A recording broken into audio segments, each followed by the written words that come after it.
Join us for the update on income provider with Henk Kotze. I'm Davie Karstens, just doing a quick intro. I'll then post the questions that anyone has to Henk at the end of the meeting. As with any virtual meeting, please bear with us if we experience any IT issues or load shedding that might interrupt the presentation. We've got backup power, so we should be online quickly if there is any issues. Henk will run through a quick review of what happened in 2020, which was one of the most difficult years for income provider, but we ended the year very strong, delivering CPI plus 2.2 after fees in the end, which is exactly what we try and achieve with income provider, delivering CPI plus every year, targeting CPI plus 3 over the longer term, and then with risk target of not losing any capital over any rolling 3 months. Henk will then tell us where we will find real yield in 2021. If you've got any questions throughout the presentation, please post it in the chat function. Henk will then address it at the end of the presentation. I really hope you find value in today's session, but please feel free to send us feedback so we can keep on improving in the future. And then remember, we've got 2 more updates coming up in the next week. On Thursday, Bastian will give an update on our balance fund or the multi-asset side that continues to deliver first quartile the performance, and the fund fee is only 30 pips there. And then next week, Monday, Liang will tell us what's happening in China and our China fund that's been delivering 20% per annum for the last 8 years. With that, Henk, I'll hand over to you. Thanks. Thank you, Davie, and good morning, everyone. Just to start off and wish you all a very happy 2021 and a prosperous new year. I think the bar is quite low to have a better year than last year. But I think we mustn't throw away the lessons that we learned last year. So I'll start off with a quick review. Obviously, we saw quite a strong finish in the 4th quarter, but I won't delve too much into that. I'll focus on the lessons we've learned and how we feel we are better positioned to take advantage of some of the opportunities we do see in 2021. Then I'll move into those. I think what's very key again, and I'll reiterate what I said in our Q3 update, finding real yield is definitely a little bit more difficult. We definitely have that ability in the income provider with the asset allocation opportunities, but specifically this year going forward with the inability of cash to generate real returns, risk management will be very key this year. Smooth return profile, compounding positive real returns, that's what we're about, and I think this year is going to be a year for us. Then I'll take us through income provider, update on positioning, look at the assets that we are holding, where we're finding value, end off with a conclusion, and then let you guys ask me some questions. Hopefully, as I said, Davie, nothing around Bitcoin, as I've got nothing to say to that. I don't understand it, but anything relevant to income provider would be very welcome. So without any further ado, just a quick business update. Assets of 102 billion, long and strong track record as Prescient. Expect exciting things from us this year. As Davie mentioned earlier, very strong multi-asset offering. Our equity mandates growing strongly and still very much front of mind when it comes to income mandates in South Africa. 2020, the slide looks very ominous if you think back to last year's time cover, 2020 with the line through it. I think it says a lot. But what we did see end of last year, to start on a positive note, is a very strong end to the year for us in specifically the income provider fund. So a strong quarter, getting us on a gross basis very close to our CPI plus 3 target, and as Davie said, on a net basis 2.2, really, and over the longer run targeting inflation plus 3. So very promising for us to end the year off that note, but certainly if you look at the 1-year number, still a difficult year for us last year, specifically speaking to March. If you think back to March, obviously we all understand what happened there, but specifically for us, if you look at the income provider fund, why it was different was the correlations between asset classes, and you couldn't really diversify your way away from that risk. And with all asset classes moving down, we saw for the first time in our history really breaching that risk target of ours. Bounced back strongly, learned lessons, as I said, and as I said, we really do feel that we're well positioned to take advantage of this year. Just then over rolling calendars, you can see the strong focus on delivering that positive real return on a gross basis, as I said, very close to our target of +3, and on net basis 2.2 for the very strong bounce back, as I said. Then just speaking to those lessons I talked to earlier, I wanted to put up our process slide and really make 2 points around that. Firstly, on the risk management side, you would recall our focus of not losing money over any rolling quarter or 3 months, and March last year we breached that for the first time in our history. You can argue to say, okay, we must probably then relook at that risk management, but for us that's definitely not the case. We are still very much focused on that. It's a very strong cornerstone of how we manage this fund, and you can expect that still to be in the profile of how we look at in the income provider fund. And then on the second side of that, again, looking at the process slide here, our ability to do asset allocation in this space is going to be very key this year. I touched on the third quarter last year and the structural shift we've seen in the fixed income space specifically, with money market not really giving you that ability to generate real returns. And I'll give you an update on that just now. But that does now give us the focus of moving into the different silos that would drive our real return in this portfolio. And we definitely feel that we are strong in that area. And if you underpin that with this risk management, you find the product that gives you this inflation plus with a consistent capital protection that we're after. And then to show you that in picture, the rolling 3-month period since inception, you can see the very stark contrast there in March, a strong rebound, and as I said, still very much the cornerstone of how we think about the income provider portfolio. Okay, then looking towards 2021, I've started at sort of a high level. I know we're all very tired of reading mails around, what to expect for this year. But what I did want to do is just to start with this slide and say, let's take a little bit of a positive stance towards this year. We do think that there's a lot of things that's putting the risk dial in favor of South Africa. So if you see a global risk on stance or tilt towards markets, I do think, and we do think that South Africa stands in a good space to benefit from that. So why do I say that? And I'll just use this as a sort of a summary slide as to our views. But really the efficacy and the rollout of vaccines across the globe against the pandemic that we are still experiencing, for us is a very positive sign. Something we're monitoring quite closely, but we do think as this roll out, we should see a shift towards a more positive stance to global markets. Then the second one, stimulus. We still see record stimulus in the global market, a lot of cash in the system. If you look at the US balance sheet or Fed balance sheet, biggest it's ever been. If you look at monetary policy, still very, very accommodative. You would recall end of last year or to the end of the third quarter, the Fed changing its stance towards inflation and now targeting an average inflation of 2%. So really what that does is where we've undershot now the 2% mark, they are giving themselves scope to overshoot the 2% mark and really keeping rates lower for longer. And then we are seeing tentative signs in US and China for some growth, and that spells good things for emerging markets. And we do think where emerging markets see some positive news, South Africa specifically around the yield case and the search for yield is a very good place to be, and we do think that should benefit SA as a whole. What's countering that? What's the sort of uncertainty we do still see? Obviously, with COVID still running rife, we are seeing second, third waves across the globe. Lockdowns continuing. We're not really sure how that impacts on growth going forward. The efficacy of the vaccine against new mutations, etc. The uncertainty really that creates does detract from this risk on environment, but we do think, and if you read the research or the current research at least, that vaccines are still the driving force behind this and really washing out that uncertainty, but certainly something to watch out for, not lose sight of for this year. Then moving down one notch and looking at South Africa specifically, obviously we're all very much aware or acutely aware of the risks and the struggles we still face here. As Darby mentioned earlier, we still see potential cuts of power from Eskom's side. We still have a very volatile political situation, even though in our assessment we do think that Mr. Ramaphosa, our president, is consolidating his power within the ANC, and that's very key for re-election in 2022, and that I think would spell very good things for South Africa. But certainly SA as a whole, economic troubles, fiscal problems that we're all very much aware of.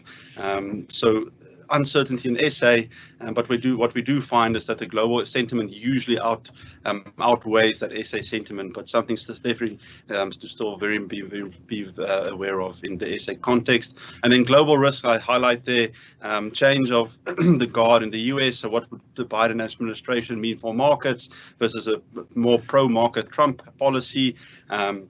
Geopolitical risks, again, US, China, and a number of things we can highlight there. But really, I think from a high level, what we're trying to say here is that if we see this risk out going in favor of emerging markets, we do think SA is in a good space to take advantage of that. And on our assessments on the balance of it, we do think that risk on this year is potentially in the pipeline. Don't throw away the risks, but don't be too pessimistic around the positive that we are seeing. So highlight the SA yield that we can earn. Quite a busy slide, so just to take some time and explain it.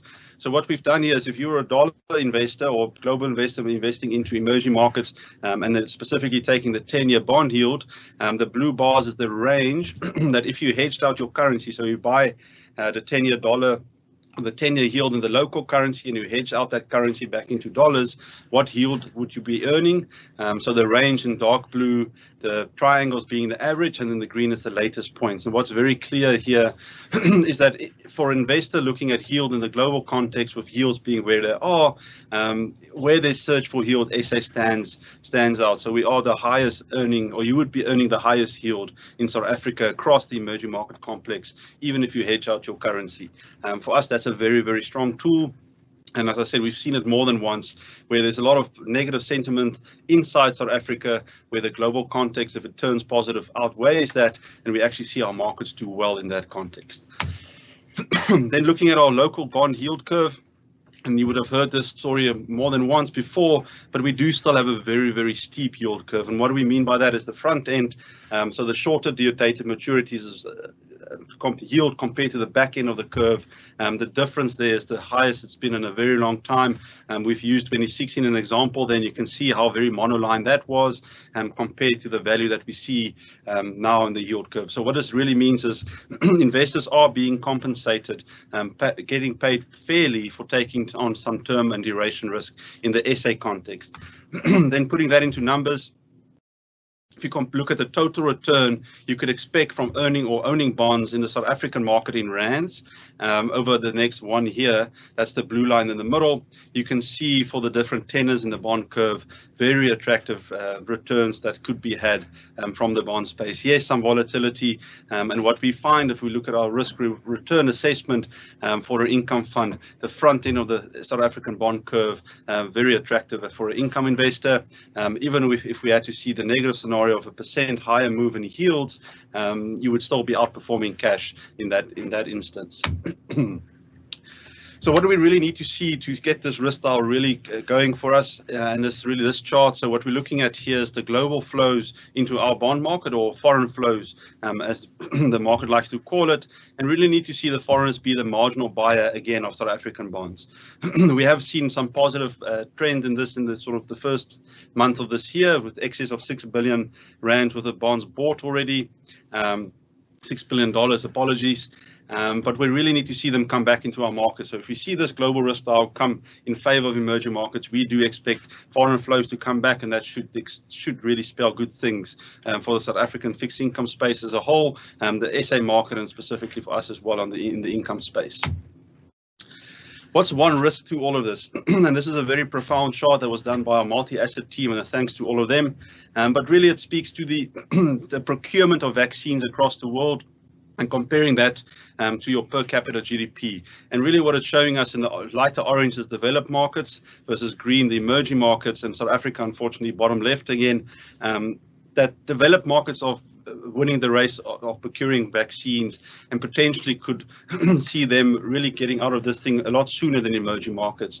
And if this dynamic does play out and markets favor developed markets, we would caution against this emerging market view. This has changed slightly as we've rolled into January, but definitely something to watch out for. Will emerging market catch up to developed markets in terms of rollout of vaccines and the procurement of vaccines, and getting us back into the playing field for global markets?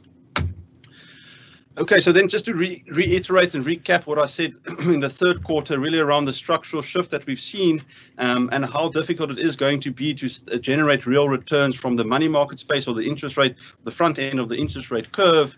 And just to look at that again, so if you look at South African interest rates, this is the 3-month reset rate, or really the benchmark rate for us in South Africa that we look at, and how that's moved over time. What's very important here is to see that the expectation of interest rates, so the starting point, is it's going to be lower for longer. Similar to the Fed, where we don't see them raising rates anytime soon, we really don't expect South Africa to see interest rates from the front end moving higher in the near future. Compound that with last year, if you look at the deposits at banks, so this is the last 10 years, every year, so the cumulative deposits at the commercial banks, and you can see how last year has outstripped the previous 9 years, really speaking to de-risking and cash hoarding from investors to banks, so banks sitting with a lot of cash. And on the other side of that coin, if you look at the credit extension side of it, very muted credit extension, so not a lot of cash going out of the banks. Sorry, excuse me, really leading to banks sitting with all this cash, not wanting to attract more cash.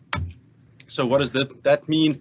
You can see, so this is the spread that you would earn from putting your money with the bank. And you can see how last year that's really collapsed. We've seen a little bit of a pickup at the back end of this year, but really to talk to this slide a bit more, the red line here is the 3-month JIBAR rate. So what this would reset against these spreads that you get paid for taking some bank risk. So in January 2019, the JIBAR reset rate was about 7%.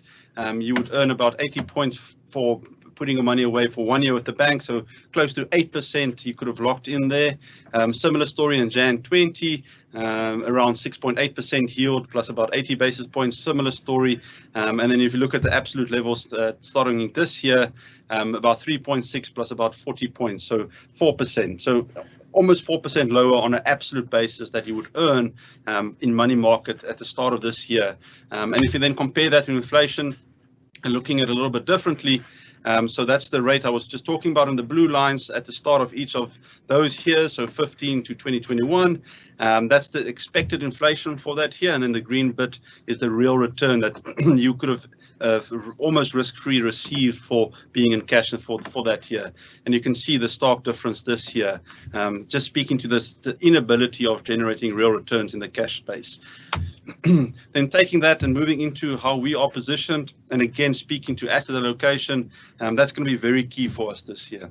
To use the tools we have in our toolbox, where we still see in the income space inflation plus returns, asset allocate to those guys where we see value, and then very, very importantly, as I said, there will be more volatility this year. Put your risk management hat on and create that peace of mind and the asymmetric return profiles that we always speak about. So what are the assets that we do use currently and still have in the portfolio, and where we see value and where we still generate inflation plus? Really, I've listed them here quite simply. The first one being on the offshore space. So where we have the ability to buy offshore assets, we like to hedge those back into rands. Why do we do that? We like the yield pickup we get from that. So currently for 1 year forward, you get about 4% if you're selling your dollars and buying rands. That for us is very attractive. And if we're buying SA assets in the offshore market where we do think we have an edge, we hedge that back into rands. We are generating better yields in that part of the portfolio than we could buying the similar assets in rand terms. Then the second one is duration, and here specifically, again, back into the bond story, we do think there's value in bonds, and we do still see longer term bonds being an anchor tenant in the portfolio this year.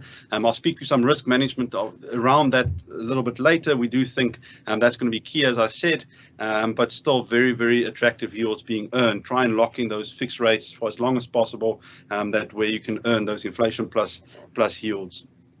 Third one, preference shares. Again, we sound like broken records here, but there's still a lot of value in buying preference shares for us. Focusing on the top 5 banks, north of 8% yield.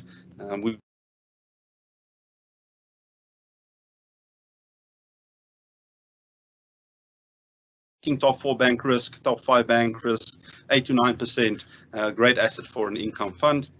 fourth one, inflation-linked bonds with our focus of inflation-beating returns. If you're buying inflation-linked bonds in the South African context, in the shorter area of the curve, if you look at the pricing there, we don't need a lot of inflation in South Africa for that asset to outperform cash. So if I'm buying a 3-year inflation-linked bond at a real yield of 2%, and we get inflation of 3.5%, 4% as expected this year, that's a 5.5%, 6% yield that we're earning on that. And with JIBAR at 3.5%, with 1 year at 4%, you can see that inflation-linked bonds for us do show a lot of value as a core tenant in the portfolio for this year. And then finally, property. We do think there's value. Still a lot of uncertainty. The position is about 1.1. We've reduced it slightly after this strong fourth quarter, as we really do see uncertainty there. But in the long run, a great asset for the income portfolio. One we definitely will keep a very close eye on, and where we do feel a bit more comfortable and where there's certainty around what we're going to get paid in terms of dividend yields, we will go back into that market. But for now, still very uncertain, and we'd like to see a little bit more dust settling before getting back into that market. Then to show you some charts around what I've just said. So what we're doing here is to compare the SA government bonds in dollars that they issue in the offshore market versus the local bonds. So the dollar bonds hedged back into rands. So I buy the dollar bond, I sell those dollars forward buying rands. I get that interest rate differential. That's the dark blue line. And then the equivalent rand bond or curve in South Africa. And you can see for an income fund, as I said earlier, where we see risk-adjusted returns, or where we feel that the risk we're taking is appropriate for an income fund. In the front area of the curve here, there's a lot of value for us in still going in the offshore space, using our ability to go there, buy SA assets, hedge out the currency, and get that nice pickup that we see here from this chart. Back end of the curve, not the same story.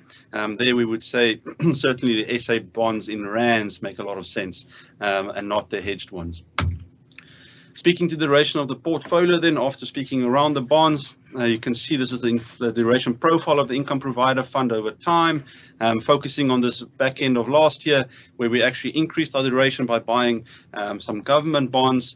We did some more towards the end of last year, and the back end of December, as we saw the strong rally in markets with the uncertainty around second waves, etc., we actually took off a little bit of risk there. Still holding a big position in this, still see a lot of value here, but risk management, as I said, key around that, and being active around where we see value and where we see the risk dials. Then on the preference share side, so what we do here is to compare the average yield of the preference shares to cash rate, and just look at that spread over time to give us an indication of the value. And you can see in March 2020 how that spiked up. We've seen that rally come back, but still historically, if you look at it, that's a very healthy yield spread that we're getting for taking on preference share risk. We like it as an asset class. We understand it very well, and we do think owning that in the income portfolio is a great place to be. And then in summary, just to look at the pie chart then, very good mix of assets for the income provider as we stand. So this is end of December. As I said, we've slightly reduced our property exposure to be just above 1%. Core tenant being the 13% or 13.5% fixed bonds here, running yield of about 6.4% in the portfolio. Inflation expectation around 3.5%. That gets us to where we'd like to be. Duration of about 1 year. As I said, we've reduced that slightly. Added some risk around that as well. But very good asset allocation, good yield. We do feel that it's well positioned to again deliver what we're trying to say, try and deliver in terms of inflation plus, but again with that risk management mindset that we always try and put front of mind in this portfolio. And then speaking to that risk management, again, just to show you in a very simple picture how we think about it, this just shows us as markets run and people make money, we enjoy it, and the flip side is true. As the markets fall, it's not so great, but in reality, this is the experience we all have, is the more we make money, the less we enjoy it. But the most important part of this is the more we lose, we usually are sellers of assets in this sort of area where we feel the most pain, and this is also where the most value is. So if we can create that line in this portfolio, the loss line being for us the rolling 3-month return number, and we can comp down these positive returns that we see, we actually have a market beating recipe here. So pay a little bit of premium away get this protection, create that peace of mind, specifically in a year that we're going into, we are still thinking uncertainty will be key, and really focus on compounding these positive real returns that we do see.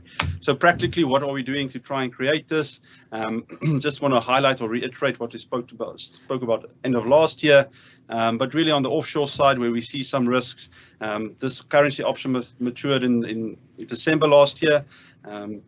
Really using derivatives in our portfolios, derivatives we understand well, and that's cost effective and really gives us the ability to hedge outsized risk in the portfolios. This structure matured. We are really looking at it. For now, we don't think it's cost effective, but where we do see an opportunity to again hedge some of the offshore exposure, we'll do that. So that's looking at the offshore asset in the portfolio, which we deem risky. And then if you look at the second one, and I think that's the most important point to this slide, is our duration exposure in the portfolio, or really the government bonds that we've bought. We've hedged that out by buying some put protection. So really, if the market had to sell off from current levels, the portfolio will be protected. Those options would kick in, give us the ability to again enter the market at higher yields, but really downsize or take off some of the volatility in the market, make sure we don't breach that rolling 3-month return number, and really create that asymmetric return profile and peace of mind in a portfolio that's very well diversified, but that we've seen in a market where uncertainty reigns. You want to try and reduce volatility. So asset allocate, find real yield, and add these layers of protection to make sure that you create that asymmetric return profile and a smooth ride for our investors as we go into 2021. Then just in conclusion, as I said, we focus on delivering real returns. We do think that's the focus of an income portfolio. And this year specifically, I mean, we saw signs of it last year, but really this year, the story around the structural shift where cash won't give us real returns, use our ability in this portfolio to asset allocate away from cash, find real yield opportunities, manage that capital risk, as I've shown you now with the optionality and some of the derivatives that we can use, focus on being conservative. I haven't mentioned a lot of credit today, but really our stance hasn't really changed. We do think that credit is too tightly priced or too expensive given what's happened in the market. So we don't see value in buying credit or exposing the portfolio to credit. So really focusing on the other assets to deliver this positive real return. Strong focus on risk management, use the lessons learned last year into this year, and position the portfolio to again deliver our CPI +3 for our clients. And then I'll just end off with this and say we should guard against too much pessimism. Yes, we all understand it's an extremely uncertain time, not taking away anything from the actual experience of people, but what we do see is a lot of pessimism in the market, and we should be wary of that. The opportunity cost of being in cash is extremely high, and if this risk dial globally comes in favor of emerging markets, we expect a positive story for SA this year, and for investors to be paid for taking some risk here.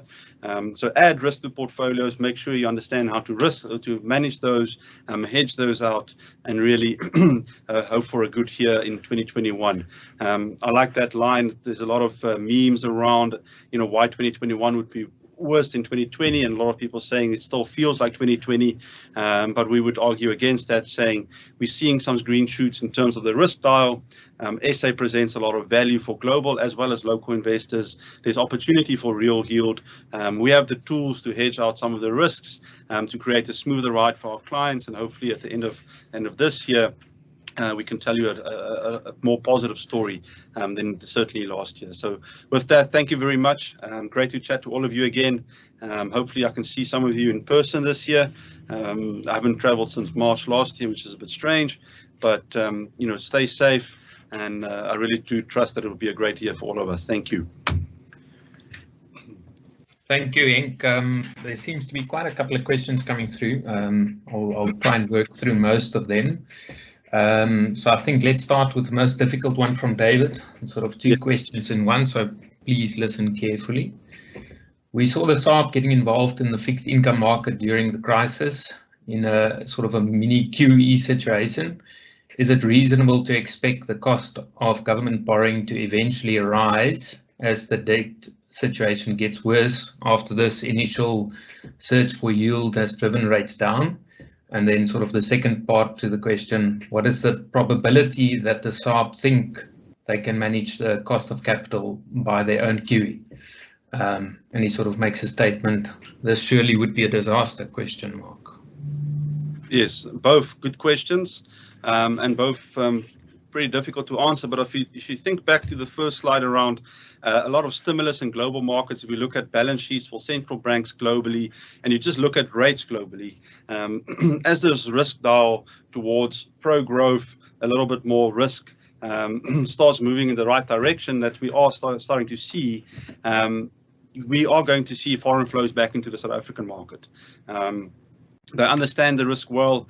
We don't think that there's a risk of default in the South African context. All our debt is in rands, a very small portion of dollar debt that is already, I mean, they hedge that out with dollar reserves. So, we don't think that there's a risk of default in the South African context.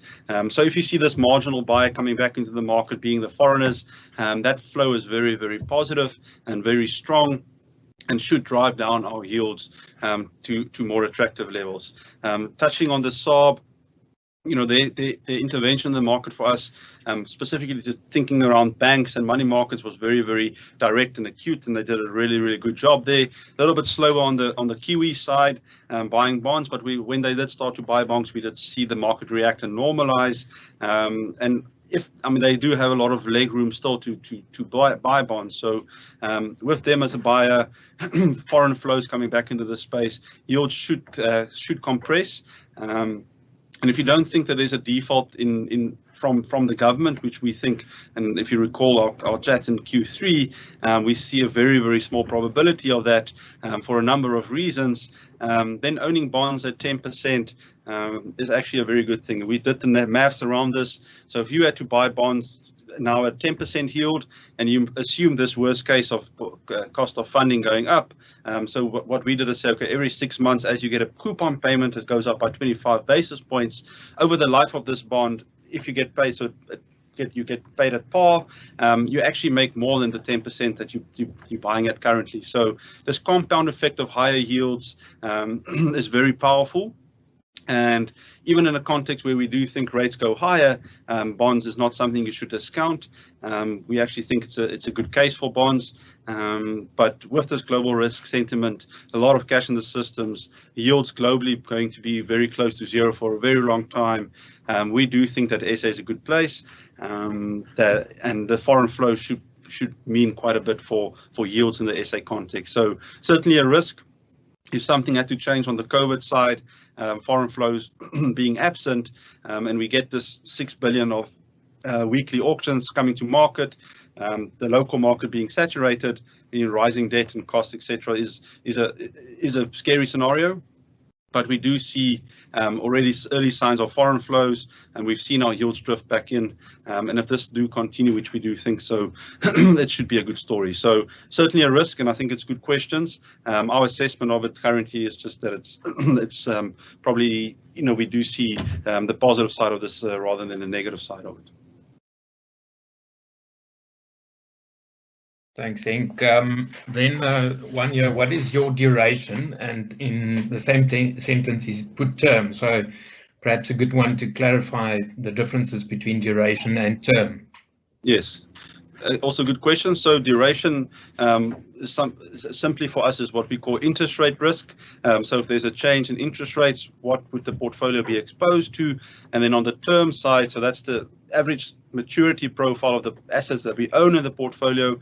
That risk to us speaks to credit and spread risk. So if spreads had to move, that term risk is where you would be exposed. So two separate issues there. On the duration side, about 1 year currently. So if interest rates had to go up by 1%, the portfolio would be exposed by 1%. If we didn't have this optionality or the put options in the portfolio that would protect that move higher.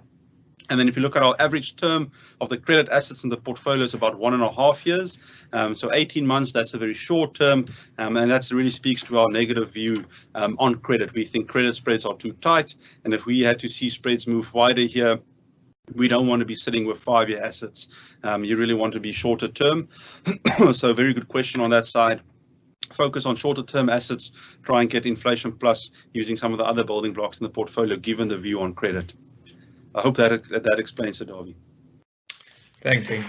You made a comment that you don't see interest rates increasing in the medium term. However, last week the SARB indicated that they think there is a possibility of rates raising this year. Yeah, so that's specifically speaking to the quarterly projection model that the SARB uses. To be as sensitive as possible, I don't think that model adds a lot of value. It's got a lot of fluctuating inputs. If you really speak to the SARB and ask them the questions, I don't think any of them really expect rates to go up anytime soon. And I would back that up to say that if we don't see the Federal Reserve move on interest rates, don't expect South Africa to really move on rates. So economy is still very depressed, inflation not really misbehaving. I would be very, very surprised if we see interest rates moving higher. And I would take the quarterly projection model that they use as a pinch of salt, or with a pinch of salt. So if you think back 2 or 3 years as they've started to use this model to give them some sort of guidance, that back end of that model fluctuates, and the path of interest rates has never really come anywhere close to what that model suggests. So yeah, I would caution against that view. Thanks, Henk. I think that clarifies it. Maybe 1 or 2 more. There's quite a lot. I don't think we're going to get time for all, but another one here from David. A lot of clients are nervous around inflation and the potential government haircut. I tried to get some clarification around the haircut, but you can make your assumptions.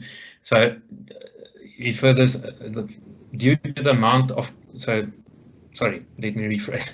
A lot of clients are very nervous around inflation and the potential government haircut due to the amount of clients' capital invested in fixed income market.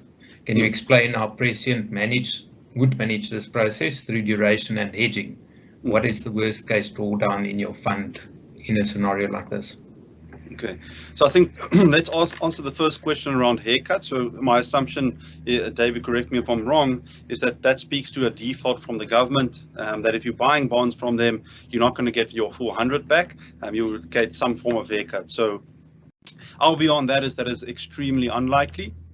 Again, speaking to the Rand bonds that we issue, so we don't have dollar bonds in issue. We have 3 or 4% of total bonds in dollars, but that have dollar reserves again. So that the internal rule of the SARB and Treasury is to really manage those dollar reserves to the dollar debt to make sure that we don't take currency exposure there. Then if you think about it, we only have Rand debt. And if you look at globally across the fixed income markets and bonds that's been issued, there's only been one case of a government defaulting on its local currency bonds, and that's Venezuela. So, and I mean, that's a completely different case, change the regime, a coup d'etat, military intervention, etc. So we don't think SA is there. So what can they do? So they would first and foremostly print money to get themselves out of a default situation, and they would manage their liquidity and their liability profile around that. So the SARB and the Treasury is very, very well equipped to do that. They're also very aware of that. So if you think about the owners of our government bonds, about 23% of all bonds are owned by the banks. Banks in their nature is a geared entity. So any sort of haircut on a bond for the top banks in South Africa would mean that they wipe out their capital. That was obviously for us all an Armageddon scenario, and we won't get that far. If you read the medium-term budget policy statement October last year, in their risk connections, the number 1 risk that the SARB and Treasury highlights is this ownership of bonds in the local banks, really telling us that they are aware of this, and that the default on or hard default on bonds very unlikely. So if we take that haircut scenario out the picture, then your second risk is absolutely warranted, and that's inflation. Global story about reflation, inflation coming back with all this cash in the system. And yes, we would agree that if you look at the balance of probabilities and on which side of the spectrum inflation would surprise, we would argue that inflation will probably higher than what the market is pricing in currently.